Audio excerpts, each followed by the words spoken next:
Satyabama Institute of Science and Technology, Chennai and Sriperumbudur. தங்க நகைகளை அடகு வைப்பதற்கு 9 புதிய விதிமுறைகளை ரிசர்வ் வங்கி அறிவித்திருக்கும் நிலையில் இது எளிய மக்களுக்கும் வியாபாரிகளுக்கும் பெரும் பிரச்சனையாக இருக்கிறது என்று நம்ம இணைப்பில் நம்முடைய விருந்தினர்களும் தகவல்களை பகிர்ந்து கொண்டாங்க. இந்நிலையில் இது குறித்து பேசுவதற்காக காங்கிரஸ் மாநில தலைவர் திரு செல்வ பெருந்தகை இணைந்திருக்கிறார். சார் வணக்கம். சார், ரிசர்வ் வங்கி கொண்டு வந்திருக்கக்கூடிய இந்த 9 விதிமுறைகள் குறித்து உங்களுடைய பார்வை மற்றும் இந்த 9 விதிமுறைகளுமே தவறுகளை சரி செய்யணும், அதை சரி செய்யணுங்கிற நோக்கத்துக்காக தான் இதை கொண்டு வந்திருக்கோம் அப்படிங்கறதும் சொல்லப்படுது. இல்ல, தொடர்ந்து பிஜேபி மோடி அரசு மக்களுக்கு எதிரான திட்டங்களை தீட்டி வருகிறது. இது ஒரு முன்னுதாரணம். இப்ப என்னுடைய பாட்டன், பாட்டி, முப்பாட்டி எங்களுடைய குடும்பத்தை சார்ந்தவர்கள் ஒரு நகையை வச்சுட்டு போறாங்க. இதுதான் எங்களுடைய இருப்பு, இதுதான் எங்களுடைய சேமிப்பு, எங்க வாழ்நாள் சேவிங்ஸே ஒரு 10 சவரன் 20 சவரன் நகை. அதை குழந்தைங்களை படிக்க வைக்கணும், ஏதாவது நல்லது கட்டது ஏதாவது பயன்படுத்தணும்னா அந்த தங்க நகையை காலங்காலமா காங்கிரஸ் ஆட்சி காலத்துல இருந்து ரிசர்வ் வங்கியில வைப்பாங்க, ரிசர்வ் வங்கியுடைய வழிகாட்டத்தோட இருக்கிற வங்கிகள்ல.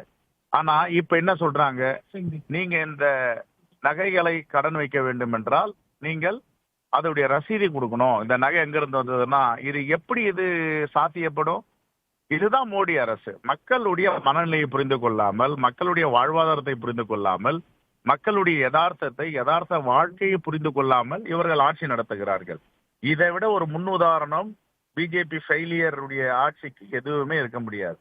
அதெல்லாம் மக்கள் பார்த்து கொண்டு இருக்கிறார். இந்த புதிய விதிகள்லாம் தூக்கி எறிந்து விட்டு ஏழை எளிய மக்களுக்காக, நடுத்தர மக்களுக்காக இவர்கள் ஆட்சி நடத்துவதற்கு முயற்சி செய்யணும். நிதித்துறை, ஃபைனான்ஸ் டிபார்ட்மெண்ட் டோட்டலி ஃபெயிலியர். நீங்க எல்லாத்திலுமே எடுத்து பாருங்க, எல்லாம் மக்கள் நலனுக்கு எதிரான திட்டங்களை தான் அவங்க கொண்டு வருவாங்க. ஆகவே இதை மக்கள் பொறுத்து கொள்ள மாட்டார்கள். உடனே நிதி அமைச்சகம், ரிசர்வ் வங்கி இதை திரும்ப பெற வேண்டும். நன்றிமா. இணைப்பில் பேசுமைக்கு நன்றி திரு செல்வ பெருந்தகை. தொடர்ந்து இது குறித்து பேசுவதற்காக பாஜகவை சேர்ந்த பேராசிரியர் திரு ராம சீனிவாசன் இணைப்பில் இருக்கிறார். சார் வணக்கம். ரிசர்வ் வங்கி கொண்டு வந்திருக்கக்கூடிய இந்த 9 புதிய விதிமுறைகளும் வாடிக்கையாளர்களையும் வியாபாரிகளையும் பாதிக்கும் வகையில இருக்கு அப்படின்னு கருத்துக்களை சொல்லியிருக்காங்க. இல்ல, 9 விதிமுறைகளுமே எல்லாமே பாதிக்காது. ரிசர்வ் வங்கி பல நெறிமுறைகளை ஒவ்வொரு காலகட்டத்திலும் வெளியிட்டு கொண்டுதான் இருக்கு. நிதி அமைச்சகத்திலிருந்து தன்னாட்சி பெற்ற ஒரு அமைப்பு தான் ஆர்பிஐ. ரிசர்வ் வங்கின்றது முழுக்க நிதி அமைச்சகம் டே டு டே கைட்லைன்ஸ் கொடுக்கறது இல்ல.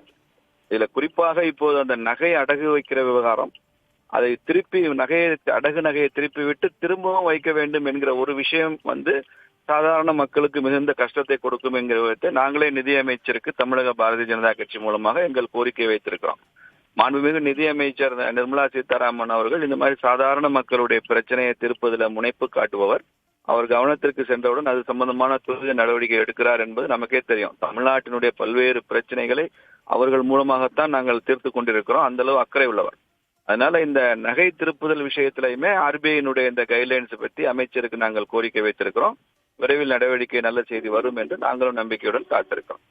அந்த நகை அடகு அது மட்டும் இல்லாம பியூரிட்டி சர்டிபிகேட்டுமே பிரச்சனையாக தான் இருக்கும். 20 வருஷத்துக்கு முன்னாடி நான் ஒரு நகை வாங்கியிருக்கேன், அதை அடமானம் வைக்கிறேன்னா அதுக்கான பியூரிட்டி சர்டிபிகேட் நான் எங்க போவேன் அப்படிங்கிற ஒரு கேள்வியும் கேட்கறாங்க.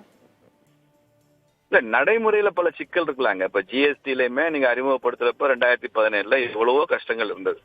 இன்னைக்கு எல்லா வியாபாரிகள்லாம் ஜிஎஸ்டி தான் நல்லதுன்னு சொல்றாங்க. டிமானிட்டைசேஷன் வரும்போது எவ்வளவு கஷ்டங்கள். என்னைக்குமே ஒரு மாற்றம் என்று வரும்போது சாரான்னு சொல்லுவாங்க, சாரா பிரின்சிபல் சொல்லுவாங்க. முதல்ல ஒரு ஷாக், எஸ்னா ஷாக் வரும். அப்புறம் ஏன்னா ஒரு ஆங்கர், கோபத்தை உருவாக்குவாங்க. உங்களை மாதிரி எதிர்கட்சிகள், ஊடகங்கள், உங்களை மாதிரி ஊடகங்கள்லாம் அரசாங்கத்துக்கு எதிராக கோபத்தை உருவாக்குவாங்க. அதை தடுக்க நினைப்பாங்க. ரெசிஸ்ட் கடைசியாக ஏத்துக்குவாங்க. அதில் உள்ள உண்மை புரியும், நியாயம் புரியும், ஏற்றுக்கொள்வார்கள். ரிசர்வ் வங்கின்றது சாதாரண மக்களையும் கணத்தில் கொண்டுதான் இந்த மாதிரி விஷயங்களை அவங்க செஞ்சுட்டு இருக்கிறாங்க. அதுல சில நடைமுறைகளை சிக்கல் இருந்தா நாம அதை சுட்டி காட்டும் போது அதை அடுத்த கட்டத்துக்கு அதை வளர்த்தெடுத்து செல்கிறார்கள். அந்த அணுகுமுறையில தான் சொல்ல வேண்டுமே தவிர எடுத்தோடனே மக்களுக்கு விரோதம் பண்ணி ரிசர்வ் வங்கி என்ன செய்ய போகுது? இப்ப நாங்க அரசியல்ல தான் இருக்கிறோம். எங்களுக்கும் சாதாரண மக்களுடைய ஓட்டு எங்களுக்கு தான் வேணும். நாங்களும் தான் ஆட்சியை பிடிக்கணும். அப்ப சாதாரண மக்களுக்கு துரோகம் பண்ணிட்டு நாங்க எப்படி ஒரு அரசியல்ல இருக்க முடியும்? நாட்டு நலனையும் மக்கள் நலனையும் சம அளவுல கொண்டு போகணும். ஒன்றுக்கொன்று முரணானது அல்ல என்பதையும் நாங்கள் புரிந்து கொண்டு செயல்படுவோம். அந்த அணுகுமுறையில் தான் இந்த அரசாங்கம் செயல்படும். ரிசர்வ் வங்கியும் அந்த அணுகுமுறையில் தான் செயல்பட்டுக் கொண்டிருக்கிறோம். கருத்துக்களை பகிர்ந்து கொண்டமைக்கு நன்றி திரு ராம ஸ்ரீனிவாசன். தங்க நகைகளை அடகு வைப்பதற்கு ரிசர்வ் வங்கி 9 விதிமுறைகளை கொண்டு வந்திருக்கும் நிலையில் அது குறித்து பல்வேறு கருத்துக்களை விருந்தினர்கள் நம்மோடு பகிர்ந்து கொண்டார்கள். அனைவருக்கும் நன்றி. Satyabama Institute of Science and Technology, Chennai and Sriperumbudur.